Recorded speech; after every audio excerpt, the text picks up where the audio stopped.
বন্ধুরা, তোমরা সবাই কেমন আছো? নিশ্চয়ই ভালো। আজকে তোমরা দেখবে সজীবের নাগিন মা তৃতীয় পর্ব।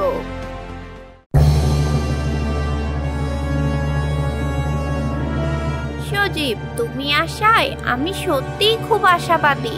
মনে হচ্ছে এবার ওই মার্সবাসী এলিয়েনদের নাগরাজ্য থেকে তাড়াতে পারবো। মা, শুধু তাড়ানোর কথা কেন বলছো? আমি প্রতিশোধ নিতে চাই। রাজকুমারী ইনায়না, আমি তোমার এই প্রতিশোধের ইচ্ছাকে সম্মান করি। ধন্যবাদ সজীব। নাগিন মা, আমি এই এলিয়েনদের ব্যাপারে জানতে চাই। শত্রুর ব্যাপারে না জানলে যুদ্ধের পরিকল্পনা করব কিভাবে? সজীব, আমি তোমার সাথে একমত। যুদ্ধ শুরুর আগে শত্রুর ব্যাপারে জানাটা খুব জরুরি। সজীব, আমাদের এই নাগরাজ্যে সবকিছু ঠিকঠাক চলছিল। আমরা সবাই খুব সুখেই ছিলাম। পুরো নাগরাজ্যে সেদিন ছিল উৎসবের দিন।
আরে, এটা কি? মা, আকাশে দেখো। মনে হচ্ছে এলিয়েনরা আবারও আসছে। এলিয়েন? এলিয়েন?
নাগরানী, নাগরাজ, আমি ঠিক আছি, কিন্তু রাজকুমারী ইনায়না?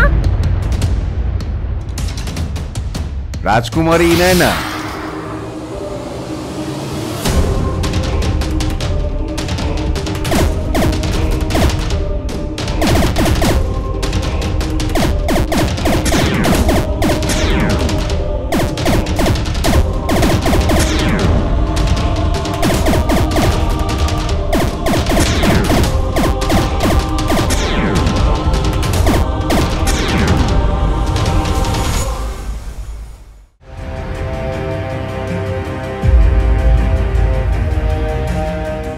নাগরানী, আমাদের এখনই নিরাপদ স্থানে যেতে হবে। আমাদের সন্তানকে বাঁচাতে হবে। না, আমি যাব না। আমার সাথীদের বিপদে রেখে আমি কোথাও যাব না। নাগরানী, ভুলে যেও না, আমি হলাম নাগরাজ, আর আমার আদেশ অমান্য করার ক্ষমতা তোমার নেই।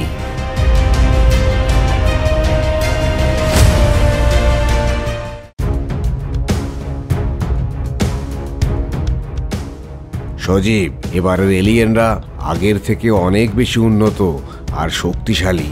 এদের রয়েছে আর্টিফিশিয়াল ইন্টেলিজেন্স এনেবল তৃতীয় মাত্রার রোবোটিক সব অস্ত্র। এদিকে আমাদের সেনাবাহিনী প্রায় ধ্বংস হয়ে গিয়েছে।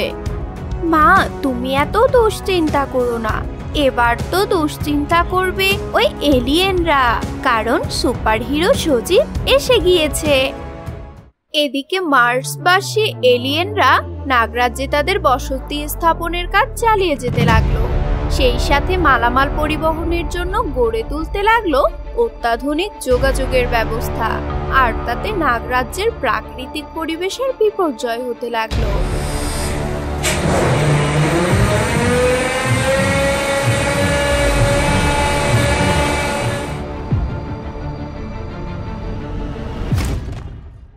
এই সবাই দ্রুত হাত চালাও। সূর্য ডোবার আগেই এই পথে আমাদের রসদবাহী ট্রেন চলবে। ওকে কমান্ডার। ওদিকে নাগরাজ্যের সাপেরা প্রতিনিয়তই নজর রাখছিল এলিয়েনদের উপরে। সাপেরা যেহেতু শক্তি আর প্রযুক্তিতে এলিয়েনদের থেকে পিছিয়ে, তাই তারা বেছে নিয়েছিল গেরিলা যুদ্ধের কৌশল, মানে সুযোগ মতো এলিয়েনদের উপরে আক্রমণ, তাদের ক্ষতি সাধন, আর তারপর সেখান থেকে আত্মগোপন।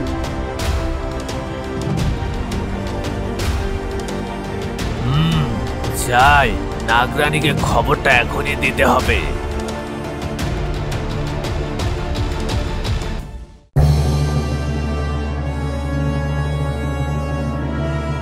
কি বললে?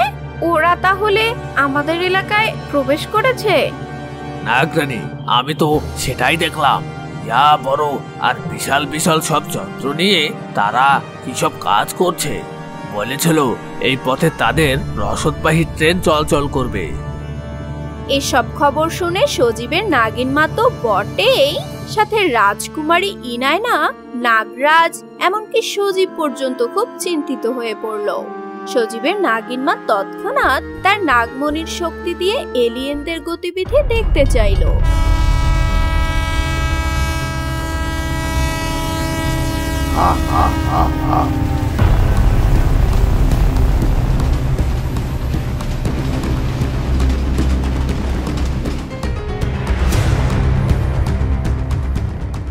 এ তো ভারী চিন্তার বিষয়।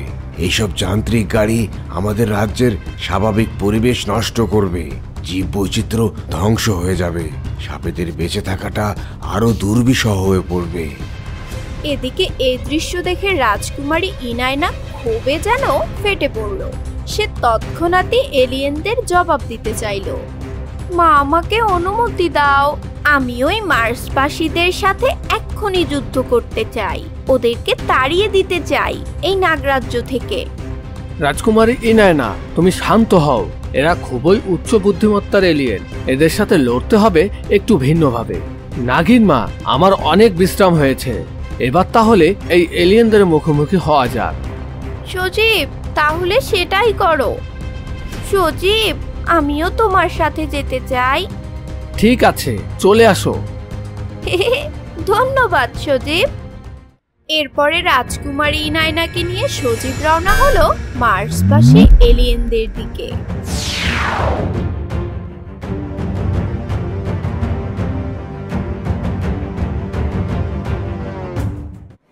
তো বন্ধুরা, আমাদের আজকের পর্বটি এ পর্যন্তই। কি হতে চলেছে আমাদের পরের পর্বে জানতে চাইলে দেখতে হবে আমাদের পরের পর্বটি। আর আজকের গল্পটি তোমাদের কেমন লেগেছে কমেন্ট বক্সে অবশ্যই জানাবে। আর পরবর্তী পর্বটি সবার আগে দেখতে চাইলে ভিডিওটিতে জলদি একটি লাইক দিয়ে দাও আর সাবস্ক্রাইব করো এবং নোটিফিকেশন বাটনটি অন করে দাও। আজকের মতো বিদায় নিচ্ছি, তাহলে পরবর্তী পর্বে আবারও দেখা হবে। Bye bye.